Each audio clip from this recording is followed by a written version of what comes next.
Hi అండి. అందరికీ నమస్కారం. ఈ వీడియోలో మనం ఈ 2026వ సంవత్సరంలో మేడారం జాతరను ఎప్పుడు జరుపుకోవాలి?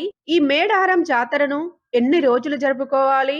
ఏ ఏ తేదీలలో మేడారం జాతర జరుగుతుందో ఇప్పుడు మనం వివరంగా తెలుసుకుందాం. ఫ్రెండ్స్, మీరు మన ఛానల్‌ని కొత్తగా చూస్తున్నట్లయితే మన ఛానల్‌ని సబ్స్క్రైబ్ చేసి పక్కనే ఉన్న బెల్ ఐకాన్‌ని క్లిక్ చేయండి.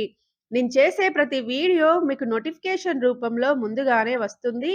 తెలంగాణలోనే అతిపెద్ద ఆదివాసి గిరిజన జాతర ఈ మేడారం జాతర. దేవతలకి బెల్లం సమర్పించే గిరిజన పండుగ ఈ మేడారం జాతర.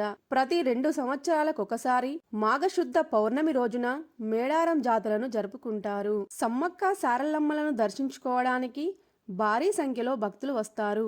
ములుగు జిల్లా తాడ్వాయి మండలం మేడారంలో జాతర ఏర్పాట్లు జరుగుతున్నాయి. ఆసియా ఖండంలోనే అతిపెద్ద ఆదివాసి గిరిజన జాతరగా ప్రఖ్యాతిగాంచిన మేడారం సమ్మక్క సారలమ్మ జాతర ఈ 2026వ సంవత్సరంలో మేడారం జాతరను జనవరి 18 బుధవారం నుండి జనవరి 31 శనివారం వరకు జరుగుతుందండి.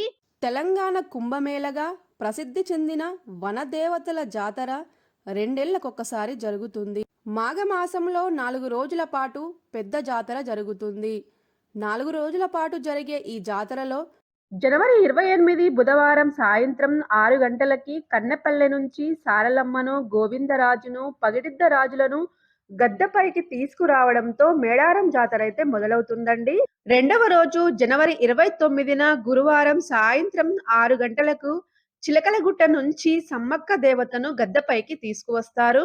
మూడవ రోజు జనవరి 30న వనదేవతలకు భక్తులు తమ తమ మొక్కులను చెల్లించుకుంటారండి.